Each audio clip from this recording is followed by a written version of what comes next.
एक ऐसी टीचर है जो देखने में स्टूडेंट के जैसी लगती है और वो लाखों ऐसे लोगों को ट्रेन कर रही हैं जो टीचर्स बनना चाहते हैं। इतनी कम एज में जो वो काम कर रही हैं वो हम सबके लिए, यानी आप लोगों के लिए, मेरे लिए, पूरी दुनिया के लिए एक बहुत बड़ी इंस्पिरेशन है। Let's give an energetic and warm welcome to the one and only Himanshi Singh.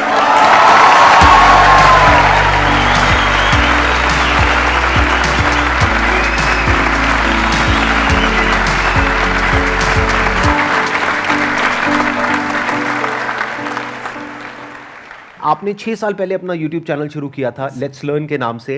In fact ये नाम ही कितना कमाल का है, यानी ये सिर्फ सिखा नहीं रही हैं, सीख भी रही हैं।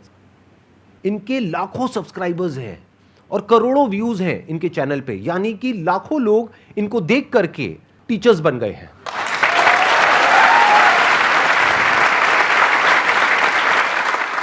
Thank you sir for having me here. और मैं 2-3 बातें हैं जो कहना चाहूँगी आपको। मैंने फर्स्ट टाइम आपको देखा था 2012 में, मेरे 10th के एग्ज़ाम्स हुए थे और 2012 10 साल पहले। उसके बाद मैंने आपका द अनस्टॉपेबल अटेंड किया था जो आपके बर्थडे पे हुआ था 27 आपने लाइव अटेंड किया था? राइट। ओह, मेरे को नहीं पता था, मतलब यू वर इन द आप त्यागराज स्टेडियम में वहां पे जो हुआ था वहां पर थे आप? बिल्कुल। आज सुबह मेरी सिस्टर ने भी यही कहा मुझे, 3 बजे हम मैसेज पे बात कर रहे थे, थोड़ा मैं काम कर रही थी, कि शी साइड के अच्छे से करना। और last time I heard Sandeep Maheshwari was in Tyagaraj with you, और नेक्स्ट टाइम भी मैं जब उनको देखूंगी, वो एक्चुअली यूट्यूब नहीं देखती हैं, बहुत कम देखते हैं, तो तेरे साथ ही देखूंगी, तो वीडियो का मेरे को इंतजार रहेगा। तो मतलब मुझे भी थोड़ा सा अच्छा लगा, वो टाइम बिल्कुल याद आया। आपने 2 बच्चों की स्टोरी सुनाई थी और यू साइड के उसको पता नहीं था कि वो कर नहीं सकता, ये उसे नहीं पता था। मतलब वो बहुत एक अपने आप में इंस्पिरेशनल था। मतलब मेरी लाइफ में ये चीज़ रहती है कि मेरी टीम में भी कोई बोलता है कि नहीं हो सकता या नहीं है, मैंने कहा नहीं क्यों बोलते हो छूटते ही, थोड़ा देखो हो जाएगा, तरीका तो होगा ही। तो बहुत इंस्पायर किया आपने सर। जो मुझे बहुत अच्छी क्वालिटी लगती है आपकी, थोड़ा सा बुद्धिजीवी होते हैं लोग तो टाइम के साथ उनको लगता है थोड़ा मुश्किल दो कुछ, मतलब भारी बातें, भारी किताबें या कुछ, आप बहुत ही मुश्किल बात को भी बहुत आसानी से समझा देते हैं सबको। वो मुझे बहुत अच्छी क्वालिटी लगती है आपकी कि आप बहुत सिंपल तरीके से समझा देते हैं। Thank you so much. अब हम क्वेश्चन आंसर शुरू करें। मैम मेरा क्वेश्चन, पहले मैं बेस बताती हूँ कि मैं ऐसा क्यों पूछ रही हूँ, because I am also budding educational YouTuber like you are an inspiration to me. And मैं कल आप ही की वीडियो देख के आई हूँ जो अमन धतरवाल सर ने आपका इंटरव्यू लिया था, एंड मतलब okay I am excited. So the question is कि every YouTuber starts as a one man army, single handedly हम सब कुछ करते हैं, बट एक पॉइंट आता है जब you have to build a team, तो मुझे वो प्रोसेस समझना है that how does it happen, क्योंकि एकदम से आप पूरा एक लार्ज स्केल प्रोडक्शन, एक टीम नहीं ले सकते। सो वो स्टेप बाय स्टेप कैसे किया जाए फॉर एवरी बडिंग यूट्यूबर या जो भी स्टार्ट करना चाह रहे हैं उनके लिए कोई गाइडेंस? बेसिकली इसके ना 2 तरीके हैं, या तो आप खुद से टीम बिल्ड करें, एक बड़ी सी टीम जो आप कह रहे हैं, या फिर आप किसी के साथ कोलैबोरेट कर लें एक लेवल के बाद। क्योंकि अगर आप टीचर हैं तो वो थोड़ा सा एक टाइम पे वो फ्रिक्शन क्रिएट होगा, लोग आएंगे, वो फिर उनको ऑफर देंगे जिनको आप सिखा रहे हैं या जिनके साथ आप जुड़े हुए हैं, एक टाइम पे वो टूट के चले जाएंगे कहीं और, तो वो सब होता है। वो बहुत बड़ी अपने आप में एक पॉलिटिक्स जैसा ही है। तो अगर आपकी पर्सनैलिटी वैसी नहीं है, मतलब मैं पर्सनली मानती हूँ मेरी वैसी नहीं है, तो उस केस में आप कोलैबोरेट कर सकते हो। बाकी इंडिविजुअली बहुत कुछ किया जा सकता है। मुझे याद है 1.5 मिलियन तक भी मैं इवन टाइप भी खुद कर रही थी क्वेश्चंस, जबकि उस टाइम पे वीडियोस की भी ज़्यादा नंबर ऑफ वीडियोस बनते थे। तो अकेले भी बहुत कुछ किया जा सकता है, बट हाँ एक टाइम के बाद आपको टीम बिल्ड करनी ही पड़ेगी। अभी भी ज़्यादा बड़ी टीम मेरी पर्सनल लेवल पे नहीं है, क्योंकि मैं शेयर होल्डर हूँ एक कंपनी में, तो वो या तो डेलीगेट होती हैं चीज़ें या फिर मैं खुद कर लेती हूँ। और इसका फ़ायदा है क्योंकि मैंने एक चीज़ खुद से स्क्रैच से की है, तो अभी भी जैसे मेरी टीम में भी कोई नया इंसान आया, वो कहेगा दीदी ये नहीं होगा, ऐसे नहीं होगा। मैंने कहा यार कैसे नहीं होगा, मतलब करके देखो ना, मुझे पता है कि कैसे चीज़ें बिल्ड हुई हैं। इन्होंने एक बहुत अच्छी बात कही है कि क्या होता है कि जब आप खुद एक काम को कर लेते हैं ना, जैसे इन्होंने 1.5 मिलियन तक खुद सब कुछ किया, तो अब अगर ये आगे टीम बिल्ड करेंगी तो उनसे अच्छे से काम करवा सकती है। और जब वो काम एक लेवल पे आ जाए जब आप उसको खुद नहीं संभाल पा रहे हैं, तब आप टीम को इन्वॉल्व कर सकते हैं और उनके लिए भी एक विन विन सिचुएशन क्रिएट कर सकते हैं, ताकि वो रिटेन भी हो, नहीं तो वो छोड़ करके चले जाएंगे। और प्लस आपको खुद को आता होगा तो उनको ये भी लगेगा कि उनको आपसे भी कुछ सीखने को मिल रहा है। जैसे आई एम श्योर इनके साथ में जो भी टीम मेंबर्स जुड़े होंगे उनको ये फीलिंग आती होगी कि हमको कितना कुछ सीखने को मिल रहा है यहाँ पे रोज, इनसे कुछ नया नया। तो ये एक बहुत बड़ी मोटिवेशन होती है। सिर्फ पैसे से आप किसी को नहीं रोक सकते हैं, उसकी ग्रोथ भी होनी चाहिए। वो ग्रोथ तब हो पाएगी जब आपकी खुद की ग्रोथ एक लेवल पे हो चुकी होगी।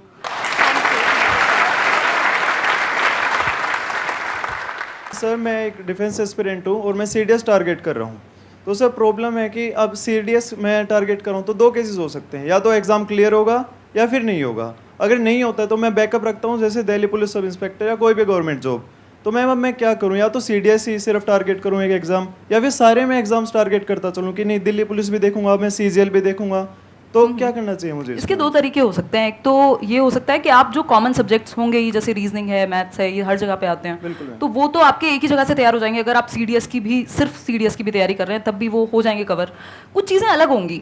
तो मुझे लगता है कि अगर आपके जो कॉमन सब्जेक्ट्स हैं उनको आप पैरेलली प्रिपेयर कर रहे हैं, और एक टाइम के बाद आपको लगता है पहले आप CDS पे ही फोकस रखिए, उसके बाद आपको लगता है कि CDS एक लेवल का तैयार है, तो जो बाकी एग्जाम्स भी, क्योंकि ऐसा नहीं है ना, हमारे हाथ में नहीं है कंट्रोल कि कब आएगा एग्जाम कौन सा, तो हम फिल तो सारे ही करेंगे, एटलीस्ट जो सेम कैटेगरी में हैं, आसपास के हैं।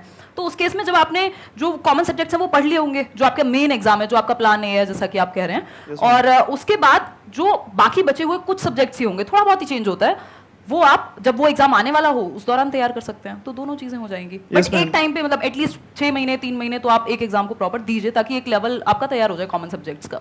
बिल्कुल मैम। और सर सेकंड केस हो सकता है कि मैं क्लियर कर लूँ, तो देन सर मुझे SSB के लिए जाना होगा।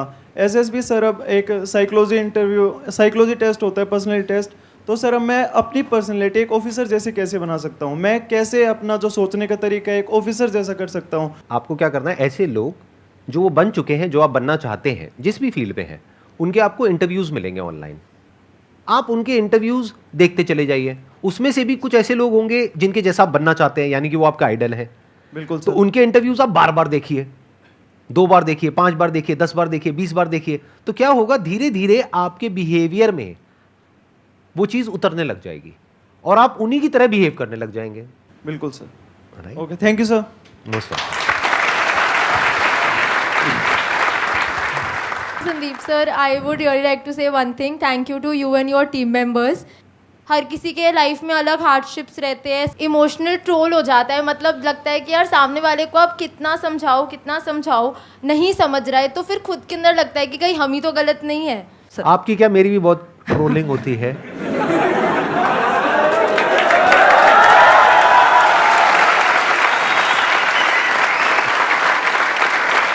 मेरा सिंपल सा इसमें आंसर ये है, लाइफ में हमसे गलती हो जाती है तो हाथ जोड़ करके सामने वाले से माफ़ी मांगो। अगर वो माफ़ कर दे तो बहुत बढ़िया है, अगर नहीं करता है तो आप खुद को माफ़ करो। खुद को कभी ब्लेम मत करो। माफ़ी मांगने से आप छोटे नहीं हो जाओगे, लेकिन खुद को ब्लेम नहीं करना है, क्योंकि गलती इंसान से होती है। हो गई आपसे गलती, यानी आपने कुछ करने की कोशिश करी और लोग आपको उल्टा बोल रहे हैं, तो आपको क्या करना है, ऐसे में आप कुछ मत बोलो किसी को भी, अपने काम को बोलने दो। अगर आपकी नीयत साफ है और आप अपने काम पे फोकस करते हो, और एक दिन ऐसा आता है जब आपका काम बोलने लग जाता है, तो अपने आप ही वो लोग जो आपको उल्टा बोल रहे हैं वो बोलना बंद कर देंगे। वो कब तक बोलेंगे? कभी तो सच सामने आएगा ना। एकदम। Thank you sir, thank you ma'am, thank you. मेरे जो पेरेंट्स हैं वो चाहते थे कि मैं गवर्नमेंट जॉब करूं, लेकिन मैं साइड बाय साइड अपना कंटेंट क्रिएशन का काम कर रही थी 1.5 साल से। लेकिन अब ऐसा पॉइंट आ गया है कि मैं उनको अब बताना चाह रही हूँ कि अब ये मैं करना चाहती हूँ। तो इसके अंदर पहली प्रॉब्लम यह है कि कन्विंस तो मैं जैसे तैसे कर दूँगी, लेकिन मुझे ये रिग्रेट आ रहा है कि उनकी मैं मतलब विशेज़ पूरी नहीं कर पा रही, तो उसका क्या करूँ? ये सिचुएशन ना, मतलब मुझे भी फेस करनी पड़ी थी एक टाइम में। मेरे फैमिली में सब टीचर्स ही हैं, गवर्नमेंट जॉब का पूरा है हल्ला एक तरह से। तो अभी आप किस स्टेज पे हैं ये उस पर भी डिपेंड करेगा कि आप अभी कैसे देख रहे हैं, आपको आगे तक का फ्यूचर कितना नज़र आ रहा है और कितना कॉन्फिडेंस है कि इस चीज़ में मतलब कर लोगे। देखो, इसमें 2 सिचुएशन हो सकती हैं। एक सिचुएशन ऐसी हो सकती है कि मैंने एक टाइम पे पापा को बोल दिया था कि मुझसे होगी नहीं जॉब ना, मैं 6 घंटे में खुश नहीं हो पाऊंगी, मतलब मैं कर ही नहीं पाऊंगी, मेरा दिमाग इतना एक्टिव रहता है अब कि मैं शायद वो उतनी शांत लाइफ नहीं हो पाएगी। तो या तो आपको अंदर से ये चीज़ लग रही हो कि यार यही करना है अब, तो मतलब आप जी भी नहीं पा रहे हो, मतलब आपको वो है अंदर से कि एग्जाम आ रहा है, बट आपका ध्यान उस चीज़ पे जो आप कर रहे हो एग्जैक्टली। तो अगर वो उस लेवल का है तो फिर तो देखो कन्विंस कर ही लेना चाहिए, और उनको बोल भी सकते हो, 1-2 साल का टाइम ले सकते हो। इसी लेवल का है, इसलिए कॉन्फिडेंस है, कर लूंगी convince। बिल्कुल, जब है तो फिर तो करके देख लो। और दूसरा, टाइम है, 1-2 साल में कौन सा दुनिया खत्म हो जाएगी, मतलब आप कर सकते हो बात। तो घर पे बात करो, थोड़े दिन रहेगी, वो रहता है, सब जगह पे रहता है। और मतलब मैं वैसे कहती थी अपने दोस्तों में एक टाइम पे कि यार पैशन ना आपको समझ आता है, थोड़ा बहुत उनको आ जाएगा, बट उनको ना वो बाहरी मटेरियलिस्टिक चीज़ें या सोसाइटी की अगर हम बात कर रहे हैं या पेरेंट्स की भी कुछ हद तक, क्योंकि उनको आपकी सिक्योरिटी चाहिए, उनको ऐसा नहीं है कि आपसे कोई बहुत बड़ा पैसा चाहिए या कुछ, तो वो टाइम के साथ आ जाएगा अपने आप, फिर वो चीज़ अपने आप ही आपकी साइड लाइन हो जाएगी, आप खुद ही उनको भी आंसर मिल जाएगा। और इवन लास्ट ईयर भी आई थिंक वैकेंसी आई थी, तो मेरी मम्मी कह रही थी कि फॉर्म फिल कर दे। मैंने कहा मम्मी कैसी बातें करती हो और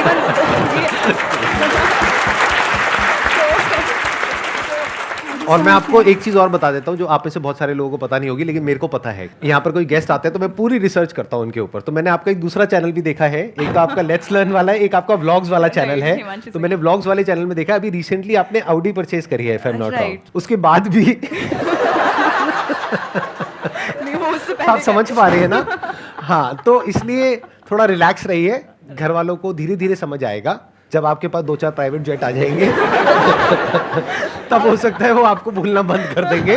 तब तक सुनते रहिए, आराम से सुनते रहिए। साइड में आप तो है मोटिवेट करने को, जब साइड में मैं तो हुई, मैं तो साइड में ही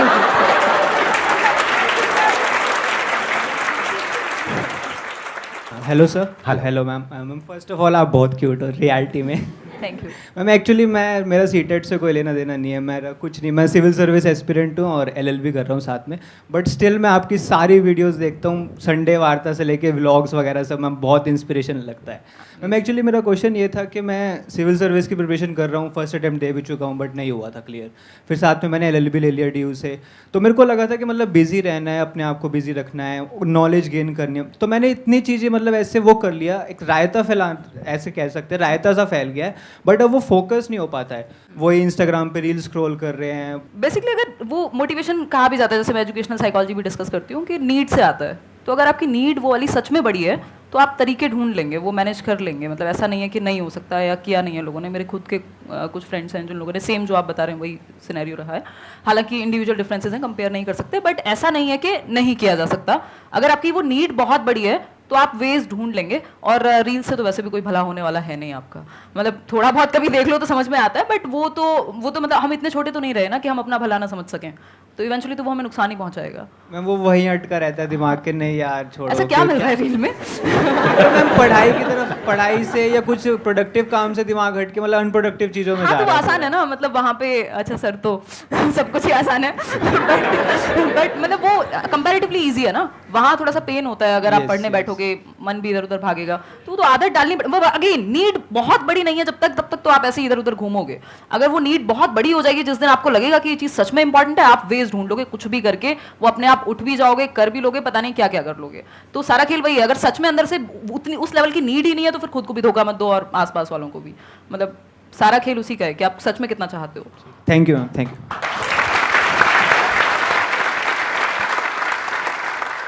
मेरे साथ ये हैबिट है एक तरफ से कि मैं अगर कोई पर्टिकुलर डेस्टिनेशन पे हूँ, कोई जॉब अगर मैं कर रही हूँ, कोई मैं डेजिग्नेशन कर रही हूँ अभी, तो मैं उसको ना ज़्यादा देर तक मैं कैरी नहीं कर पाती, मेरा इंटरेस्ट ख़त्म हो जाता है बहुत ही ज़्यादा जल्दी।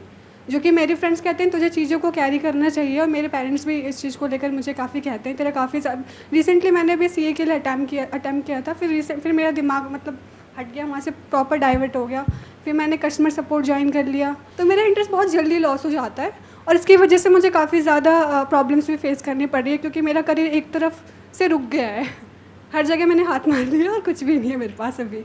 तो मुझे ये एक तरफ से मुझे जानना है कि मीन्स एक जगह पर कैसे रुके। तो ये सर से क्वेश्चन था कि मुझसे था? मैम आप दोनों से ही है क्वेश्चन। अच्छा, आप ये कह रहे हैं कि एक जगह पे टिक नहीं पा रहे हैं, बट मुझे लगता है कि अगर आप सच में काम कर रहे हो, मतलब जो भी आप अलग अलग जॉब्स कर रहे हो, अगर वहाँ सच में एक्सपीरियंस ले पा रहे हो और ईमानदारी से वो चीज़ कर रहे हो, सीखने को मिल रहा होगा बहुत कुछ, तो नुकसान नहीं है उस चीज़ में। मतलब कई बार हमें क्या चाहिए, हमें सारे आंसर्स पहले से चाहिए, बिल्कुल सेट होना चाहिए, स्क्रिप्ट थोड़े ना है, मतलब जिंदगी है, थोड़ा बहुत तो इधर उधर जाएगी। तो अगर आप सच में काम कर रहे हो, चिंता तब होनी चाहिए। अभी मेरे पास एक टीम मेंबर हैं, तो वो कल परसों कहने लगे कि दीदी मुझे ना इस बात की टेंशन हो रही है, किसी ने मेरे से पूछ लिया कि फ्यूचर का क्या है या क्या सोचा है। तो मैंने कहा तुम्हें इस बात की टेंशन क्यों है? टेंशन उन लोगों को होनी चाहिए जो कुछ नहीं कर रहे हैं। तुम यार मेरे सामने बैठे हुए हो, मेहनत करते हो, इतने मेहनती हो, 4 चीजें सीखते हो, फिर किस बात की टेंशन है? ग्रोथ तो हो ही रही है ना। तो जब कुछ ना कुछ कर ही रहे हो तो फिर नुकसान तो नहीं होने वाला, एटलीस्ट कुछ ना कुछ तो कर ही लोगे, मतलब वो सीख तो रहे हो ना एटलीस्ट। तो वो सीखना इंपॉर्टेंट है। अगर आपको अभी नहीं मिल रहा जवाब के एग्जैक्टली क्या करना है, मिल जाएगा, बट प्रोडक्टिव अगर आप हो, सच में कुछ कर रहे हो मेहनत से, तो इवेंचुअली सही दिशा ही होगी। ऐसा नहीं है कि कोई कि मतलब आप गलत जगह पे जा रहे हो। वो प्रॉब्लम तब है जब आप बैठ के डे ड्रीमिंग कर रहे हो। अनटिल अनलेस आप काम कर रहे हो तो फिर तो कुछ ना कुछ तो सीख ही रहे हो। एक है कि मैं क्या करना चाहता हूं या चाहती हूं, एक है प्रैक्टिकली आपको ये देखना होगा कि आप किस काम में एक्चुअल में अच्छे हो। जैसे अभी आपने बोला कस्टमर सपोर्ट डिवीजन में आप हो, तो कस्टमर सपोर्ट से क्या कनेक्ट होता है? सेल्स। और सेल्स में इतना पोटेंशियल है जिसकी कोई हद नहीं है। हो सकता है मैं आपसे पूछूंगा आप क्या करना चाहते हैं, आप कहेंगे मैं सिंगर बनना चाहती हूं, मैं डांसर बनना चाहती हूं, मैं ये बनना चाहती हूं, मैं वो बनना चाहती हूं। उसको छोड़ दीजिए। आप ये देखिए कि आप एक्चुअल में किस काम को करने में अच्छे हैं, जहां पे आपको रिजल्ट अच्छा मिलता है, जहां पे आपको एप्रिसिएशन मिलता है, जहां पे आपको ये लगता है कि हाँ मैं इस काम को कर सकती हूं। जो अभी आपने बोला मैं उसी पॉइंट को आगे बिल्ड कर रहा हूं, that could be customer support. तो अब आप इससे एक रिलेटेड लाइन है, दैट इज सेल्स। सेल्स से रिलेटेड लाखों बुक्स हैं, उसमें से जो कुछ कमाल की बुक्स हैं उसको आप पढ़ना शुरू कर देते हैं, तो ऑटोमेटिकली आपका जो दिमाग है वो सेल्स में आगे बढ़ता चला जाएगा। तो उसके लिए आपको क्या करना है, अपना पूरा फोकस डाला सपोर्ट को समझने में। आपने बोल तो दिया सपोर्ट, कस्टमर सपोर्ट, ये कोई छोटी चीज नहीं है। एक कंपनी के लिए कस्टमर से इंपॉर्टेंट कुछ नहीं है। अगर कस्टमर कंपनी को छोड़ देगा तो कंपनी बंद। तो customer support is very very important department, जिसको हम कई बार छोटा समझ लेते हैं। हमें लगता है I am in customer support. नहीं, it is not a small department. तो आप पहले समझिए कस्टमर सपोर्ट क्या होता है। अभी तो आप बाय चांस उस फील्ड में चले गए हैं, आपने कहीं अप्लाई किया, आपको जॉब मिल गई, but you are not an expert in that field. आप ये नहीं कह सकते कि मैं दुनिया की बेस्ट कस्टमर सपोर्ट एग्जीक्यूटिव्स है उसमें से एक हूं, कि अगर मेरे पास में कोई कस्टमर आता है डील करने के लिए, चाहे 1-on-1, चाहे ऑनलाइन, चाहे कैसे भी, I can convert that customer. ये कॉन्फिडेंस अभी आप में नहीं होगा। तो अगर ये कॉन्फिडेंस आप डेवलप कर पाए, अपनी स्किल्स को अपग्रेड कर पाए, सीख पाए और अपने आप को ऐसा बना पाए कि जो कंपनीज हैं वो आपको रिक्रूट करना चाहें बेस्ड अपॉन रिजल्ट्स। क्या आप बताएं कि देखिए पिछली कंपनी में मैंने 1 साल तक काम किया, इतनी सेल्स मैंने जनरेट करी उस कंपनी के लिए, तो क्या उसका जो कॉम्पिटिटर है वो आपको डबल सैलरी नहीं देगा? उसको नहीं दिखेगा कि वो कितना कमाएगा आपको पैसा दे करके। वो पैसा दे करके आप पे एहसान नहीं कर रहा है, वो अपनी कैलकुलेशंस करेगा। तो अपने आप को इस लायक बना लो कि लोग आपके पीछे आए, कंपनीज आपके पीछे आए।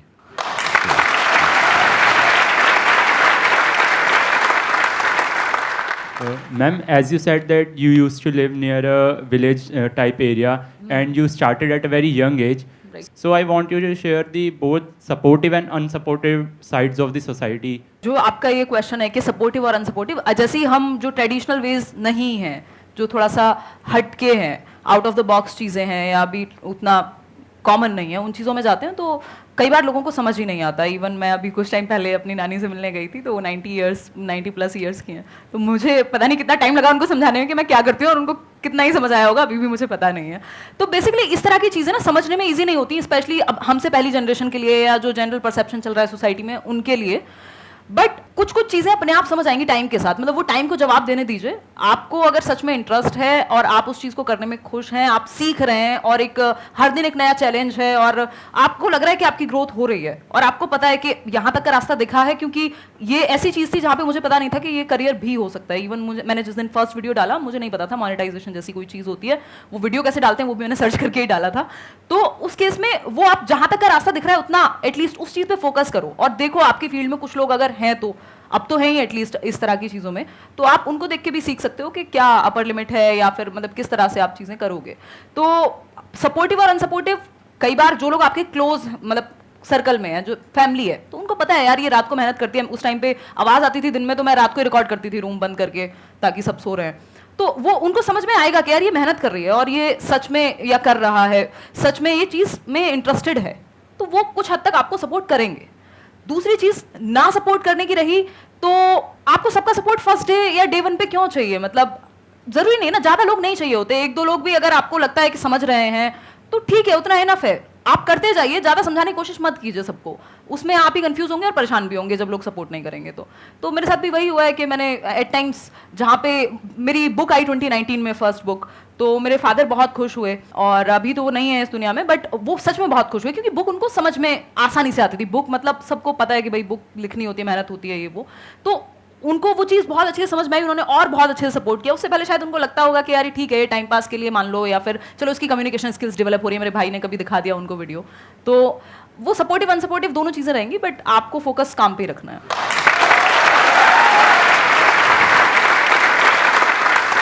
मेरे अंदर से सही में एक क्वेश्चन आ रहा है आपके लिए, मैं पूछ सकता हूँ बिल्कुल आपसे सर, बिल्कुल। कि इतनी कम एज में इतनी मेच्योरिटी आई कहाँ से आपके अंदर? मतलब इतनी कम एज में जो आप बातें कर रहे हो, आई एम श्योर आप लोग भी फील कर रहे होंगे कि जो इनके आंसर्स हैं उसमें जो डेप्थ है, जिस लेवल की इनकी मेच्योरिटी है, बहुत कुछ मेरे को आपसे सीखने को मिल रहा है, सीरियसली, जेन्युइनली। तो ये कहाँ से आई इतनी कम एज में इतनी मेच्योरिटी आपके अंदर? मुझे लगता है कि वो जो मेरे फॉर्मेटिव ईयर्स थे, ऑलमोस्ट 13-14 ईयर्स जो मैं गांव में थी, फिर टीचर्स की फैमिली है, तो बचपन से वो देखा है वैल्यू कि पैसा कमाए चलेगा, बट वो वैल्यूज़, सच बोलना, या मतलब ये सब चीज़ें कॉमन रही हैं आसपास। मैं देखती थी गांव में मेरे जो मामा जी हैं, उनके पास लोग आ रहे हैं, वो सलाह लेने आ रहे हैं कि मास्टर जी से पूछते हैं क्या करते हैं, या फिर कुछ भी इस तरह का। और ऑनेस्टी से लोग, हर चीज़ पे ऐसा नहीं होता कि यार मेरे को इससे कुछ चाहिए। अभी मैं देखती हूँ यहाँ दिल्ली में बहुत होता है ये चीज़ कि कोई भी आपके सामने बैठा है तो दैट मीन्स पहले, अब तो मुझे शक्ल देखते ही मन करता है पूछ लूं क्या चाहिए भाई, बता दे। इनडायरेक्टली मत घुमा। तो वो एक वो जो एक प्योरिटी है, वो चीज़ वहाँ से आई। फिर फादर भी हमेशा उसी तरह की बात, फैमिली बहुत ज्यादा मैटर करती है मतलब इस चीज में मेरे ये। और दूसरा जो एक्सपीरियंसेस रहे हैं अलग अलग तरह के, क्या ये जो आपने स्क्रैच से अपना ये शुरू किया और अपना ये पाथ बनाया और 6 साल में जो कुछ भी किया, उसने भी एक बहुत बड़ा रोल प्ले किया होगा सर? उसने ये बहुत कुछ सीखा होगा। बिल्कुल सर, बिल्कुल ये बात आप सही कह रहे हैं कि मतलब मैं अभी एक टेड टॉक भी हुई थी तो मैं वही कह रही थी, टाइटल था कि why not to become a millionaire, and I am saying this after becoming a millionaire myself. तो मैंने ये कहा था कि आप मिलियनेयर इसलिए मत बनिए, पैसे में प्रॉब्लम नहीं है, आप भी कहते हैं, ये मैंने आपके सेशंस में भी देखा है कि पैसे में प्रॉब्लम नहीं है, आप पैसे को यूज कीजिए, जो करना है करिए, खुश रहिए, उसको एंजॉय करिए, बट इसलिए मिलियनेयर मत बनिए क्योंकि सबने कहा है कि हसल करनी होती है, पैसा बहुत अच्छी चीज है और पता नहीं ये हो जाएगा, उसके बिना आप प्रूव नहीं कर पाएंगे, उसके बिना आप इंसान ही नहीं है, मतलब आप काम के ही नहीं है अगर आप पैसा नहीं कमा रहे, आप अच्छी पोस्ट पे नहीं है, आपकी लोग मतलब वाहवाही नहीं हो रही है सोशली, इसलिए पैसा मत कमाइए। पैसा इसलिए कमाइए या फिर कुछ भी करिए इसलिए करिए क्योंकि आप वहां तक पहुंचते पहुंचते जो बन जाएंगे वो इतनी वैल्यूएबल चीज है, आपकी डिसीजन मेकिंग, आपकी रिस्क टेकिंग। बेसिकली आप बिजनेस या कोई भी काम जब रिस्क टेकिंग, मतलब जो भी ऐसा काम है जो थोड़ा सा पाथ से हटके है, जो नॉर्मल ट्रेडिशन से हटके है, वहां पे आप लाइफ सीखते हैं। मतलब बिजनेस क्या है, लाइफ के जैसा है, जो मुझे समझ में आया है, या कोई भी नया काम जिसमें इम्परमानेंस है, कभी भी खत्म हो सकता है, लाइफ भी कभी भी खत्म हो सकती है। दूसरा, रिस्क लेना ही पड़ेगा आपको, आपकी जो स्टेबिलिटी है, मतलब जैसे लाइफ चलती है वैसे ही कुछ भी आप नया करते हैं तो वो वैसा ही है, आप जिंदगी सीख रहे हैं, अगर आप काम सीख रहे हैं, कुछ भी काम कर रहे हैं, तो वो बहुत कुछ सिखाया है मुझे। तो इसलिए मतलब पैसा कमाइए या अच्छा काम करिए, कुछ भी करिए, इसलिए कि आप वो जो बन जाएंगे वहां तक पहुंचते पहुंचते, वो उसकी वैल्यू मतलब पैसे में तो नहीं रहेगी एटलीस्ट। तो दैट्स व्हाट आई फील।